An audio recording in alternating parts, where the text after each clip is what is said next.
Welcome to Kickles and Coffee. My name is Isabel and I am your host. Today's guest, Emily Korth, is an artist and climber who has spent the greater part of a decade living out of vehicles.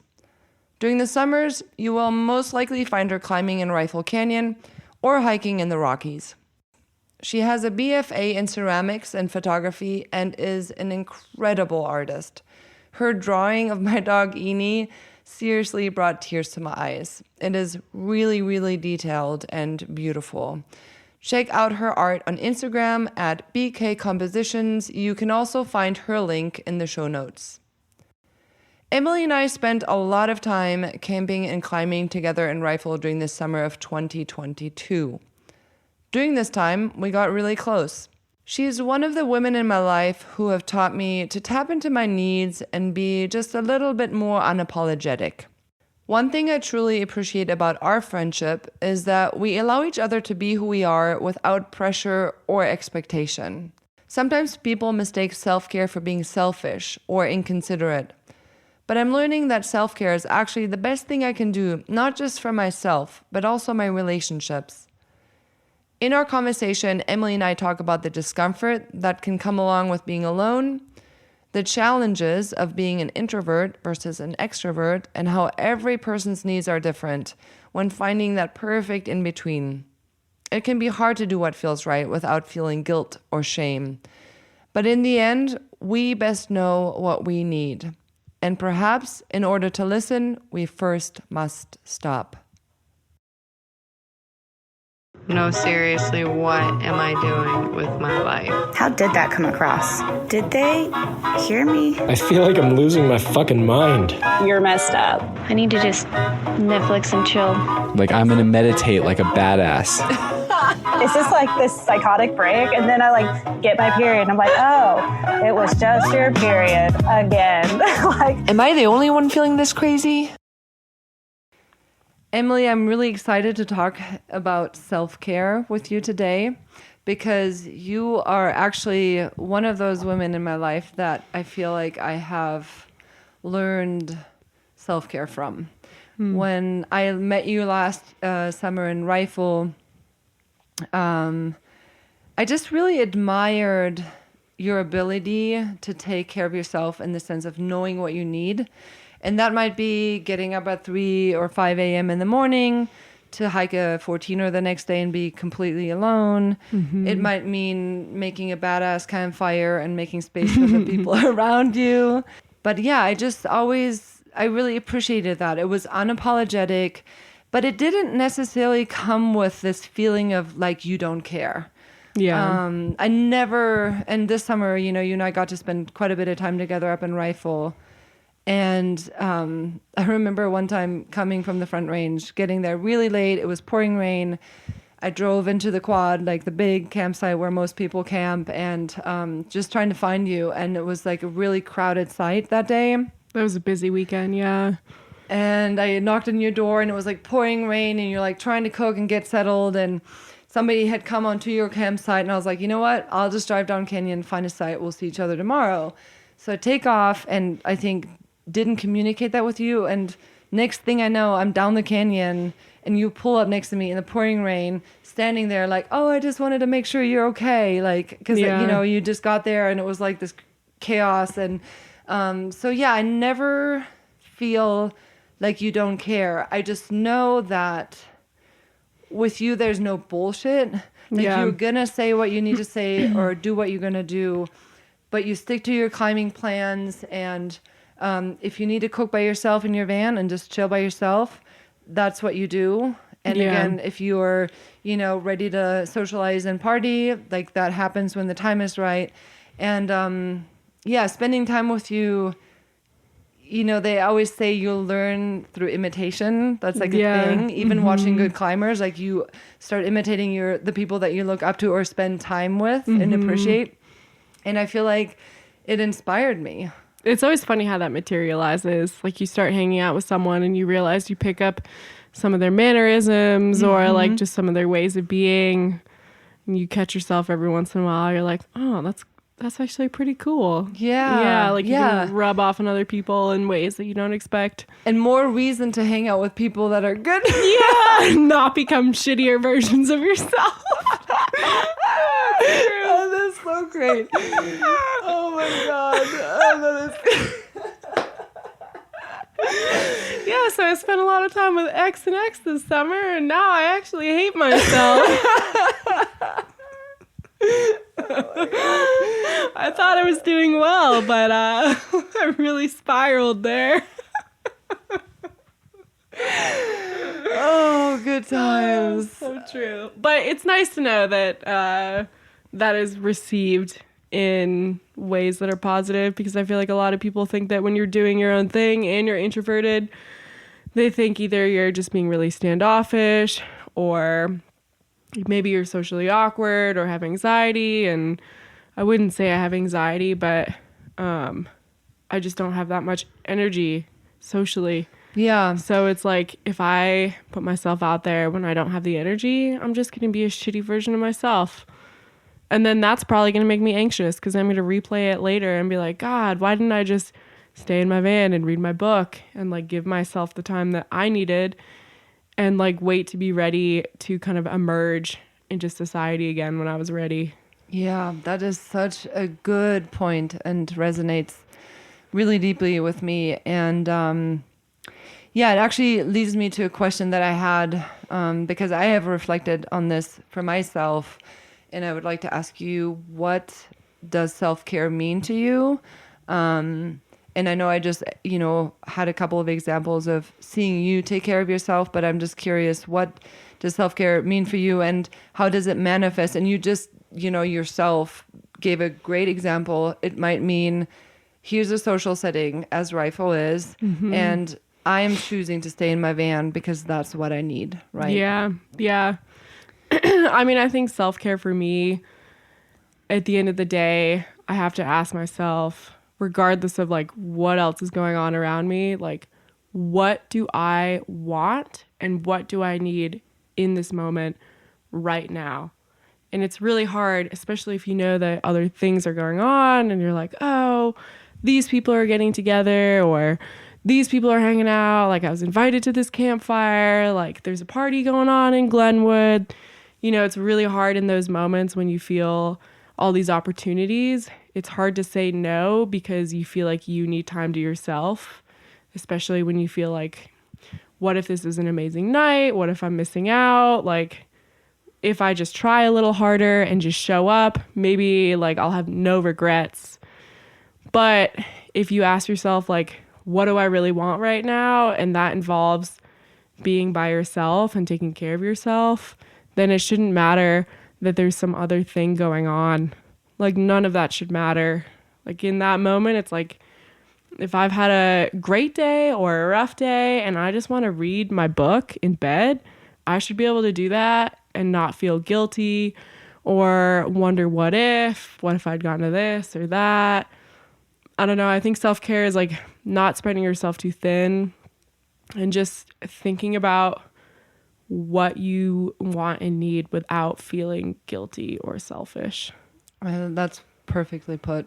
I agree. And it's hard. We get so much pressure from other people. And of course, if you have friends, they're like, come on, like, we want you there. And They're texting you. yeah, and they're sending like, your "Where are selfies. you?" Yeah. We're at the bar down the street. And you're like, I'm still in the van. Yeah, I'm actually going to turn it on airplane mode now because I can't concentrate and I'm trying to read Shantaram and it's 1,000 pages. I've got a lot of work to do. I know it's Friday night. Oh, I love that. And it's funny because I always say to you, your days on the mountains, when you take your days out in the mountains, are my days by the lake, which is so much lazier. You know what I mean? Like, I literally drive down. I drive down to Rifle Gap and you climb a 14er, so maybe not completely comparable, but in the sense of, I retrieve my feeling of solitude at the lake, and I have my little spot that I go to the very end, the parking lot, and like the little tree and stuff. The safe space. And I sometimes, when it's like a full on rest day and I get that at like a reasonable hour, I'll have my quote unquote props. That could be a yoga mat, a spliff. It could be wine. It could be, a book. It could be astrology readings. And maybe none of it. Maybe I just need to have silence. Maybe I want music. Yeah. Maybe I just need to listen to the leaves. But it's basically just giving yourself the space and the time to just stop and see what emerges. That's how I see it too. Yeah, my props are just like sunscreen and a water filter, you know? Yeah, there's one thing I've learned. Just always have a water filter. Water filter, yes. But yeah, I mean, it doesn't matter how you find solitude. And I think also like just giving yourself to process things in your own way is important, and like not comparing that to other ways. You know, like you said, you're like going to the lake is not the same. Like it kind of is. Like if you're achieving the same mental solitude and like just mental space where you feel lighter and freer, doesn't really matter what you're doing or where you are. It's interesting because I feel like that point sometimes is hard to come to, because sometimes by the time we get to that space that we need, we're so built up and maybe so exhausted or so socially hyped or something that it kind of takes some time to like sink in. And at first it can feel almost like a little bit shock to the system or a little bit of anxiety, which I think is a challenge and the beautiful potential of growth to sit with that and then emerge through the other end. Which leads me to another question to you is, do you think that might be the reason that some people just can't do that? Because it might be uncomfortable at first. Probably. And I think that kind of like what we talked about earlier today is like some people have a really hard time just being alone. Yeah. And I don't know if that's like a lack of comfort or a feeling of anxiety or just like a lack of practice. I think kind of like with meditation, it takes a lot of practice to be able to do that. And I've tried to sit and meditate and I can't do it. Yeah. But when I'm hiking, I feel like I get that same meditation where I go through all these waves of energy and all these processes of thought. And then eventually, I don't know if it's like a runner's high, but I feel my brain and my body let go. And I feel this state of bliss where it's almost like I've exhausted my mind to the point of where I feel nothing and everything all at once. And it feels how I imagine meditation to feel. Yeah. And this is actually something that I truly believe is that meditation is different for everyone. Yeah. I know my mom spends hours on her land just weeding and collecting seeds and spreading seeds depending on the season and talking to the birds. And that's her form of meditation. She turns into this bird kind of thing. She has like my mom too. She like comes back into the house and has sticks in her hair. I'm like, Mom, you're the crazy one. And she's like, and then she's like making a nest in that. And then she makes fun of me like, I don't know about that meditation thing and all those self-help books you read. And I'm like, Mom, it's exactly what you do out there. The same thing. Same exact thing. I think there's something about repetitive motion, like for some of us, whether it's the repetitive nature of our breathing. For me, it's like the repetitive nature of my steps. Like when I'm out there hiking, sometimes I just start counting my steps. I'll like count up to 100 and then I'll reset. And at first it's a way to just like, okay, Emily, you can take a breath when you've reached 100 steps. Then you can maybe stop and breathe because I'm, like in shape, but also not, like I'm winded. But then I get to 100 and I'm like, no, I'm good for 100 more and like 100 more. And nice. So the steps for me are a way to like meditate, I guess, or like bring myself into some sort of state of consistency and I don't know. And also effort, because I started doing Kundalini yoga in 2019, right before this pretty big and important performance that I had in Boulder at the Dairy Center. And things were getting pretty intense as far as rehearsals and marketing and theater production goes. And I was getting stressed. And I tapped it, like somehow came across Kundalini yoga prior to COVID. And this teacher in my neighborhood that I was teaching once a week. And it's very intense because you hold these uncomfortable positions. Like sometimes you have your arms above your head, like straight above your head, which I already struggle with because I have very low shoulder flexibility.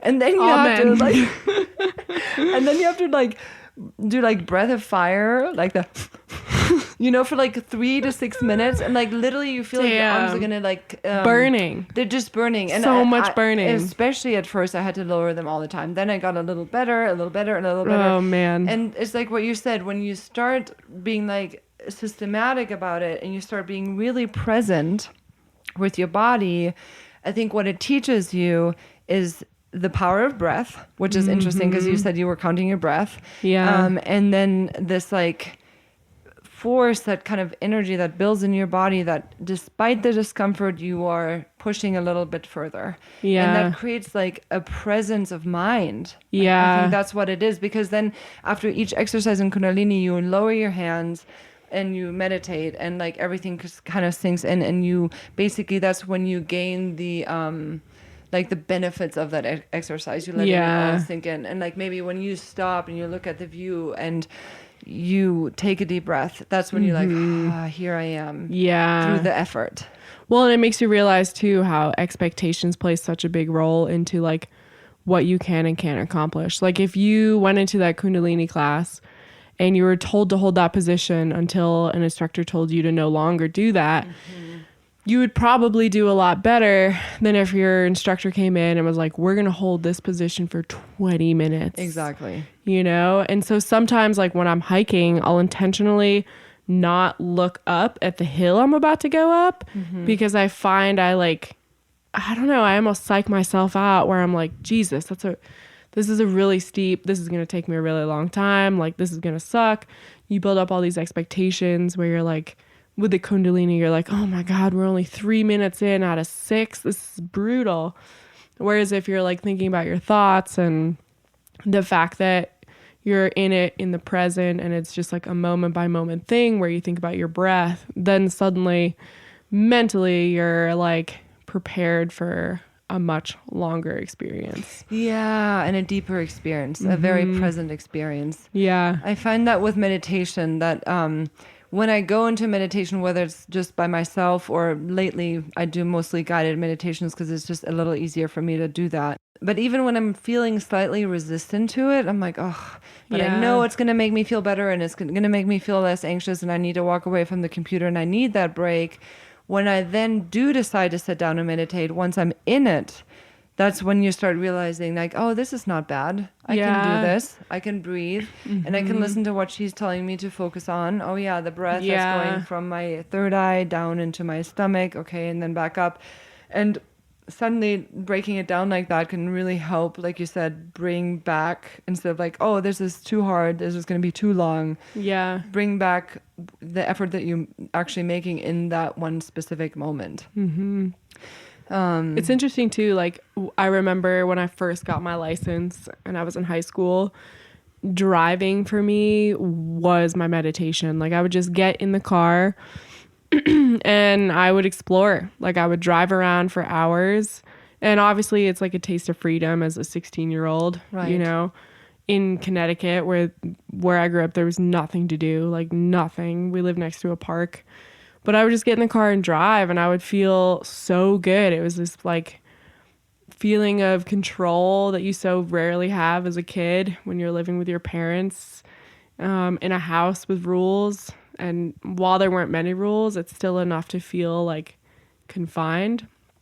And so I think part of what I realized last year with being injured was driving became super painful. And so I kind of lost like one form of meditation. Like I would get in the car and start driving and I'd be in so much pain that I couldn't concentrate on anything. And I'd have to stop driving and lay down in the bed and like try to do anything to make my back feel better. And I don't know, it's kind of interesting to realize that in hindsight. Yeah. Because we spend so much time on the road. We spend so much time driving. Right. And I think about all the drives across the country where, like 20-hour drives or 24-hour drives where you go through these waves of like, I'm on the road, I'm excited. And then you start thinking and you're like, holy shit, I'm like sobbing right now. Or a song comes on and you feel nostalgia. and you think about like other times that you've been driving and who you've gone to see, and I don't know, it's just this big chunk of time where you're free to either like meditate with your thoughts or feel whatever you need to feel. Yeah, it is such a good time to process. I agree. I love those long drives. Especially when they're sort of, easier drives and you're just kind of like cruising along. Driving through Kansas. Yeah, driving through Kansas. Just trying to get through it. Just trying to get to the other side. And that's interesting that you say that. Wow, that's, hard for you to lose that medium of meditation, because I was thinking about that earlier. We all have our ways of meditation and being present. And I think you and I both have various outlets. We both have art, dance, and drawing and design. And we both love to move. You said driving is a very simple way. Hiking a mountain, for me, sitting by the lake. Water is always very healing to me. What does one do when one loses a very important medium of meditation, meaning, freedom and being present? And yeah, that's hard. That's hard. And I think that some of the masters that we like read books about, they have come to this like expertise or something where like they don't need anything to do that. And that is like deep meditation. Like, let's say you are laying in a bed, completely incapable of doing anything or any freedom, and you can go inside your mind and reach that state. What a artistry, what a gift. It's admirable. Right. And it seems almost impossible if you're a very passionate person. Right. I think about climbers who get injured. There's a few in particular who stand out to me who are just obsessed with climbing, and they don't have much life balance, which is fine. But you then think about what happens when they get injured. Right. They have nothing else. Right. How do you get through that? Yeah. And I think that's something that I am very grateful for, because those days by the lake with the simple props I need remind me of like, wow, this is also my essence. Yeah. This also brings joy, and actually maybe even a more deep-rooted sort of joy, and not expecting and non-expecting and non-demanding joy. Yeah. And those moments are so relieving, because you're not having to climb a hard climb. You're not having to be socially adequate or alert. You don't. Nothing is asked of you except for the simple task of being, or in your case, walking. Yeah. And of course, even that can be taken away from us. But I think what you were saying, that lack of diversity in life, really sets you up for a little bit more risk of loss of the thing if you don't have something else. Like, I always think about myself as an older lady. I'm like, I will be gardening, I will be digging holes in the dirt, hopefully still. Yeah. Maybe I won't be climbing these hard things or whatever, but having like, and for you, like the drawing and I mean, for me, dance movement is also going to be limited. Yeah. But like choreographing dances for other dancers, I can still do that, or like coming up with concepts and ideas. So to be able to be with few things and find that kind of like calmness and just contentment, just staring. Yeah. And I don't think a lot of climbers, I think this is maybe one of the best and the worst things about climbers is they try so hard to live in the present that they don't think about, oh, what is old woman Emily going to be doing? Like, what happens when my climbing starts regressing because I'm getting older and because my bone density is decreasing by the day and my testosterone? Like, I don't think a lot of climbers think about that. And I don't know, when I see older climbers in the canyon like Lee, who's in his mid-60s now, and he's just trying to resend things that are still really hard, even if you're younger, but he's just trying to resend them, realizing like, I'm not going to be able to send like new benchmark grades, right? But I'm going to still keep chipping away at this because it's something I love. And even though I've sent it like 20 years ago, why not keep trying it now and like try to do it as a 67, 70-year-old? I don't know. Yeah, absolutely. Whereas I just think a lot of climbers in our age bracket are not thinking about that, and they kind of think that that's the end of the world. Like, as soon as regression starts, they're like, Why Who would I am climb I? anymore? Yeah. Who am I? Who am I? Yeah, right, And that's right. scary. Yeah. One thing I was going to say too is how when you stop, whether it is on a mountain by a lake in your van or, small or long periods of time, is when you allow things to sort of unfold and for things to become more apparent. It's like when we run and we always feel like, oh yeah, this could be good, or this job could be good, or this party could be good, or this climb could be good. Instead of doing all those things or conversations, you just let yourself be. And when you get through that discomfort and you come out the other end, I always find that things just unfold, answers, just processing things and allowing things to kind of, in the moment itself, there's a flow. And, possibly for like life questions that you might have. Yeah. Because you actually give yourself time and space to like listen and hear. Yeah. Because I feel like in the end, like the voice that has the answers to most of our questions is inside. We look outside so often. But when do you just like stop and like, I trust my intuition and I can hear that voice. And that's huge. Yeah. I'm always surprised when I'm hiking, like some of my longer days, the random things that will come into my mind. Like a lot of times I'll start thinking about like my mom or my brother and I'll be like, damn, why am I so hard on them all the time? And I start feeling like more empathy and I look deeper into that and really start investigating things that often surprise me. Oh, where I I'm know. like, wow, I don't know where that thought came from. I guess it's been like somewhere deep in my subconscious. Right. And now that I'm like physically exhausted, my brain is allowing me to have this conversation with myself. That's so beautiful. That actually leads me to my next thing because let's talk about New Year's, because that was like such a cool, day for both of us. And the reason I'm making that connection is because last night I ended up, and we'll dive into this, by myself on New Year's Eve. In a house that's not mine, just a place that I'm staying in currently in Lafayette. And I had the most peaceful, magical, meditative evening.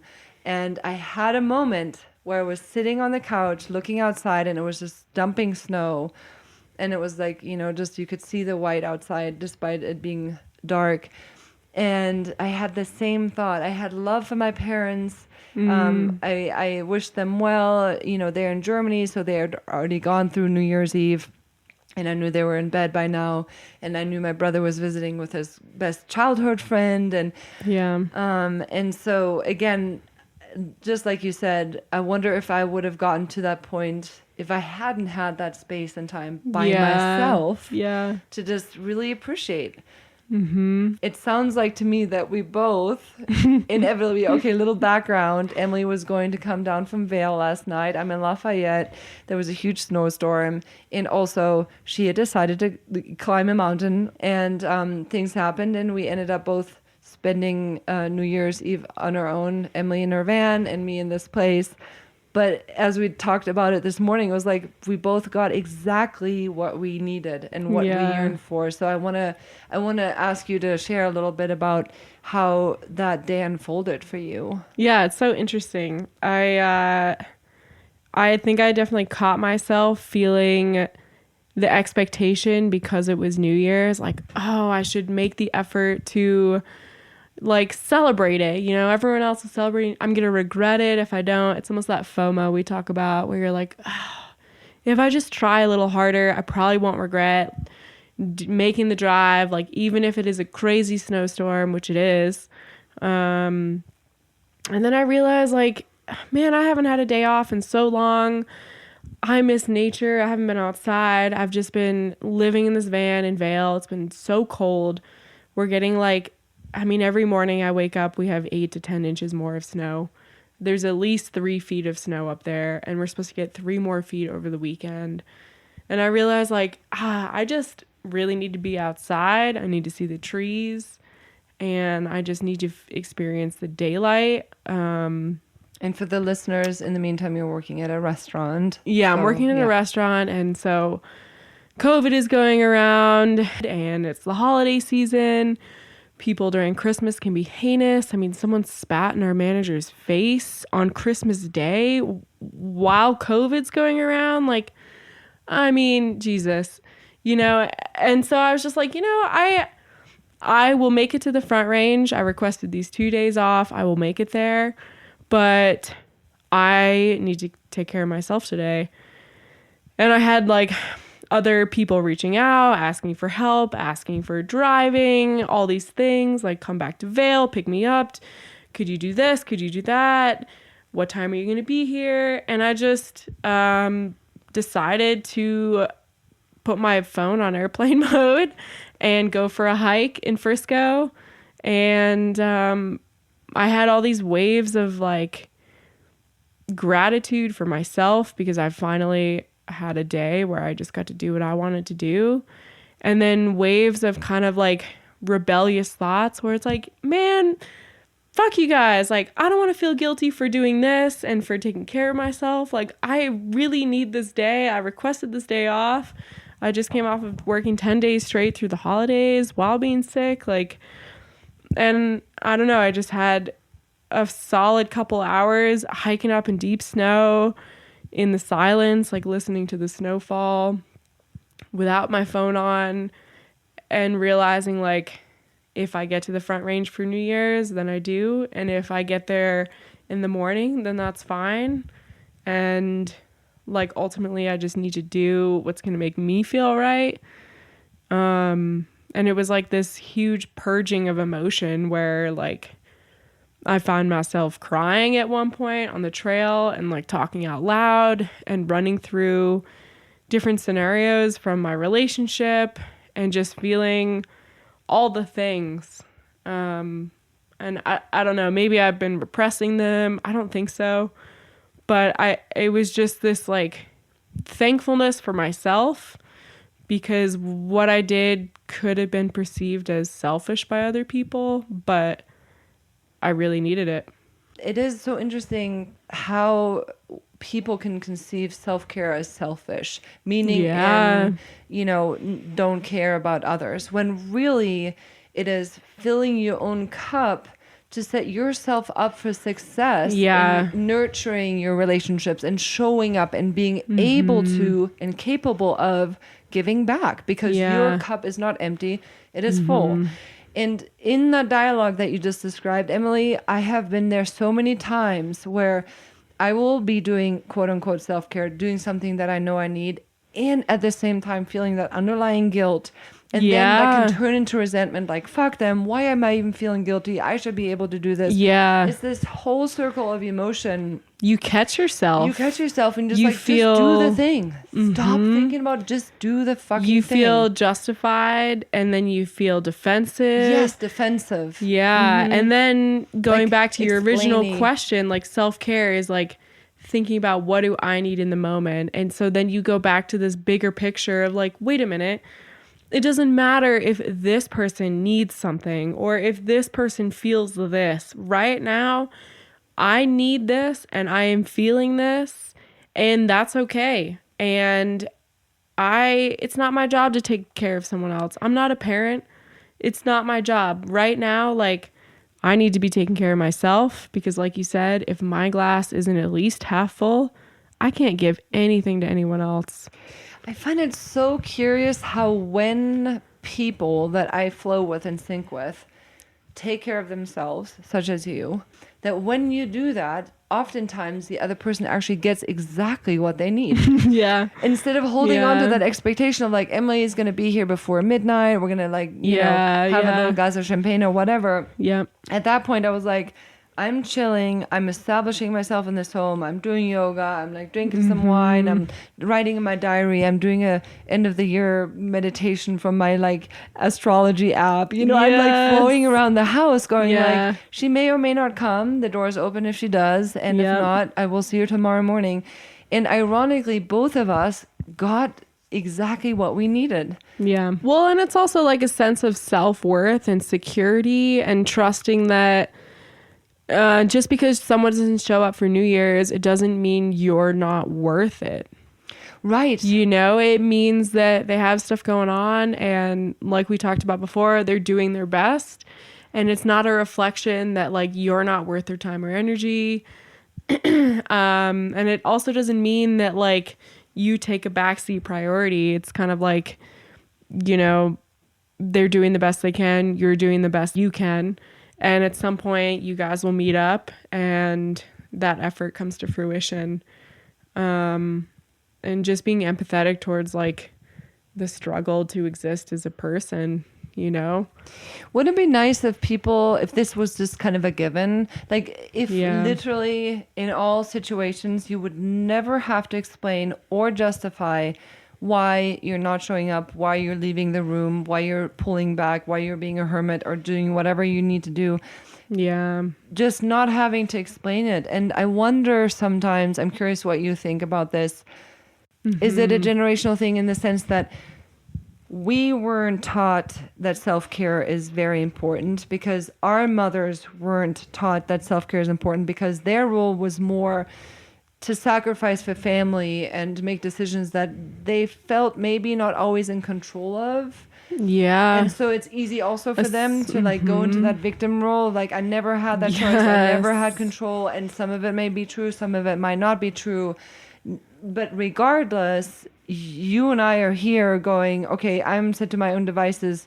What matters? God, that resonates. The victim role, that could be an episode in itself. Right. I mean, I think about both of our families and like perhaps our relationships with our parents. And I mean, whether it's my mom not understanding why I don't want to have a family and thinking that that's selfish of me, or your mom asking why you're spending so much time in rifle, you know, there's like this definite victim role of like, I made sacrifices because I wanted to have a family and bring you into this world. And also this misunderstanding of why we live the way that we do, because our definition of family is different than theirs. And I think we ask ourselves like, what do I want more often than what our parents did? 100%. You know, we have so much freedom and have so many opportunities, which is amazing. And we are a different generation. We have a lot of different struggles to deal with. Our definition of success is so much different. Yes. You know, my mom, the feeling I get from my mom is that if you don't have a family, you're just going to die alone and you have nothing to show for your life. And that is so different than what I consider success and happiness to look like. So far from our truth. Yeah. I mean, I remember my dad calling me and explaining to me the family is not a family without kids. Like you have to have kids. And you're this pressure. So much pressure. The most important thing of your life. I remember as a 28-year-old sitting down with my mom in Rifle and being like, listen, Mom, living in the car, I love climbing. This story. Yes. This is not a phase. Because she's always told me like, oh, this is just a phase. You'll want to settle down, blah, blah, blah, blah, blah. And I told her, this is not a phase. I've been living in the car now for almost 10 years. I am a very passionate person. Something that brings me the most joy in my life is my health and my body. And having children and a family is the total opposite of that for me. You know, like you can't climb 514 if you are pregnant. Like you're not going to be sleeping well for a long time. And I admire all the moms out there, but it's like, it's just not something that I want or have ever wanted. So there is a definite disconnect there of like what success means for them versus for me. If this is not your thing, then that should not be wrong. It shouldn't be wrong. It shouldn't be wrong to say, I actually care about my rock climbing or my body or my freedom to travel or do yoga more than a pregnancy, because I've never really wanted a child, and I'm with you. I've never had a baby craving. That doesn't make you selfish. It just makes you self-aware. Self-aware. And that's the thing is like, I, like you, admire the moms out there that wanted a baby and are doing it all and maybe even are doing all of it, like climbing, career, Yeah. and baby. I mean, there's like That crazy superhuman mom strength. superhuman moms in Boulder. Like literally, I'm just like, like just So much respect. so much respect, so much Yeah. admiration. I'm not that. I just think I would lose my shit. But the point is that, suddenly because you don't have the 9-to-5 job, suddenly because you don't have 2 children and a mortgage, like you said, now it's being tied to success, when the question remains, what is the actual essence of life? And again, to really dig deep into those uncomfortable places and true places, I think you need to stop. And you need to stop and listen and be honest and lean into the discomfort. Lean into the discomfort. Yes. I remember when I first moved away from home and went to school, it was like 900 miles from where I grew up. I was so psyched. I've lived in the same house my whole life.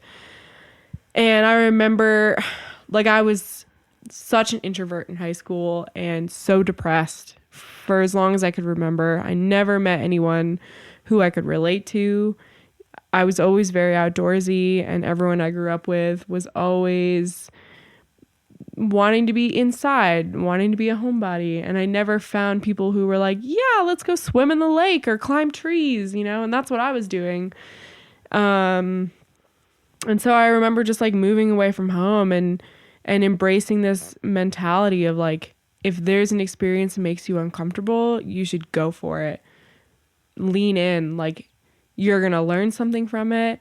And even if you feel incredibly awkward or stupid or out of your element, like you're putting yourself out there and you're subjecting yourself to a more three-dimensional life experience. Yeah, absolutely. And you might realize it's like not an experience that you want, or you might realize like, wow, that is something I want more of. Like you're going to learn something from it. Yeah, it's so interesting. Basically, what I'm hearing you say is the discomfort can be sort of almost like a portal to something. Yeah. But you have to be willing to go through that discomfort. Well, and I think about 2 people I know who are not comfortable having alone time and being in their own brain and having those thoughts. Those experiences of like not distracting yourself with anything or anyone else can be just as uncomfortable as like 16-year-old Emily going to a party where she knows absolutely no one. Right. And it's important that you have those experiences, even if you don't enjoy them, like you learn something. That capability of sitting still and going inward and just, like you said, kind of facing that discomfort that's almost inevitable most of the time. Yeah. That is something that I think everybody should be able to, experience. Yeah, I think so as well. I don't know. I'm fortunate that I feel very comfortable in my own aloneness. Yes. And I've always retreated inward. So that for me is like my safe space. Yes. Like I can spend a long time, like many weeks, not seeing or talking to anyone, and I'll come out from it feeling okay. I mean, it's interesting because exactly in 2019, prior to COVID, I had this big production in Boulder that I was speaking of earlier. And after that, my husband Pato was going to Argentina and he really wanted me to come with. And I just, luckily, having, been a dancer for so many years and knowing what a production entails and how I feel afterwards, was smart enough to say, listen, I will be coming down from that show and I will need to stay put. I can't go to Argentina. Yeah. I spent an entire month at home by myself, just flowing and resting and taking baths and not texting or calling anyone. And my close friends know this about me. And it was exactly what I needed. Of course, I had moments of being sad. Of course, I had moments of missing him or wishing I could be with his family. But I knew this is what I needed. And ironically, here I am, New Year's Eve, 2021 into 2022. And I am by myself and Pata's in Argentina. Yep. And yes, I miss him. And we did our little WhatsApp video call with him and his parents yesterday. And it was really nice. But God, I was so glad not to be in Germany with my parents, not to be with him in Argentina, and just to stay put. Yeah. And this is exactly what I needed. Yeah. And it's not personal. It doesn't mean that you don't want to be with them. Nope. It just means that in that moment, what you need is to take care of yourself. Which is exactly the thing that we talked about earlier, though, the guilt thing, because his family's Latino and they like always come together. There's no reason ever to not come together. And they have like kids and grandparents. Everybody's together all the time. Family. And so they're just like, Isabel's not coming for the second time. We're Are you guys worried. still together? Yeah.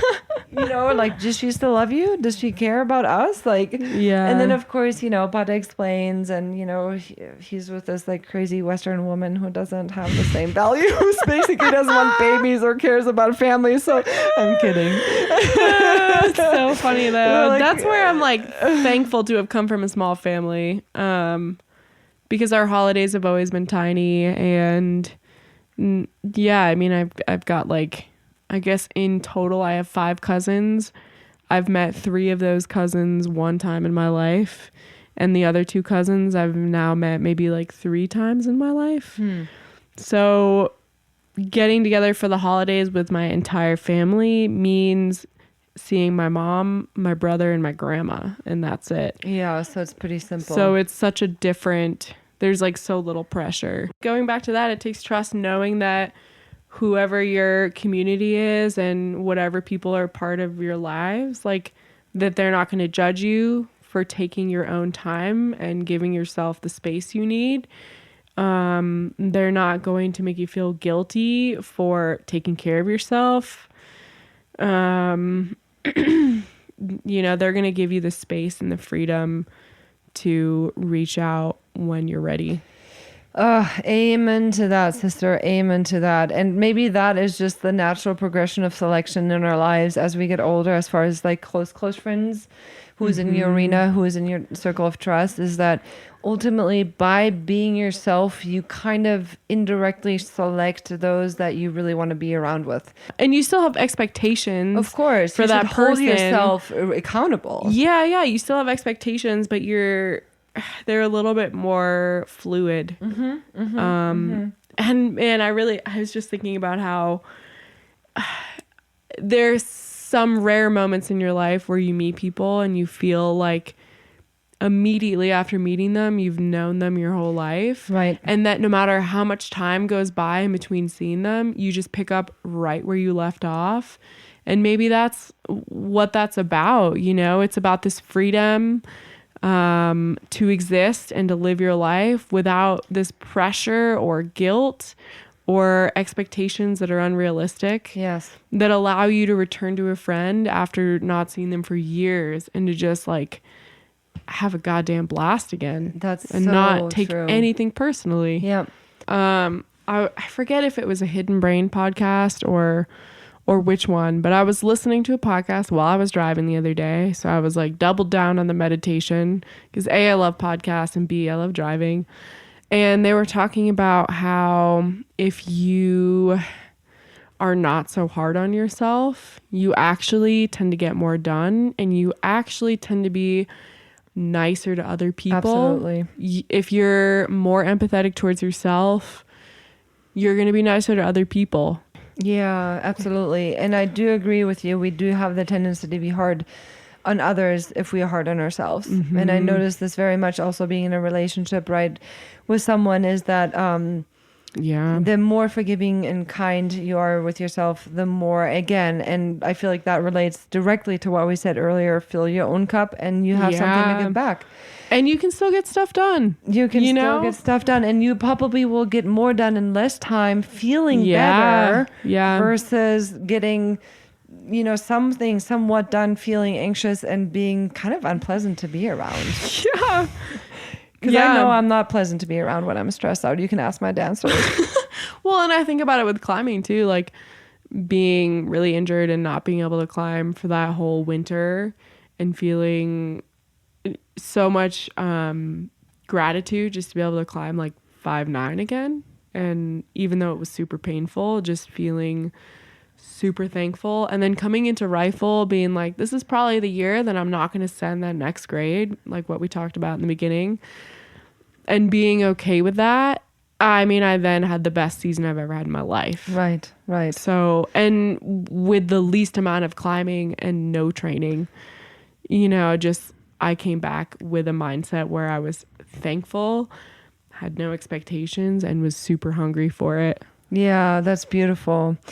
Yep, that's like a manifestation of that self-care because you're just more concerned about your well-being and grateful than just grateful rather than, you know, chasing the grades or the expectations of like doing the perfect performance or climbing the certain grade or something like this or outside pressure. It's more just about, again, going inwards and really nourishing the inside.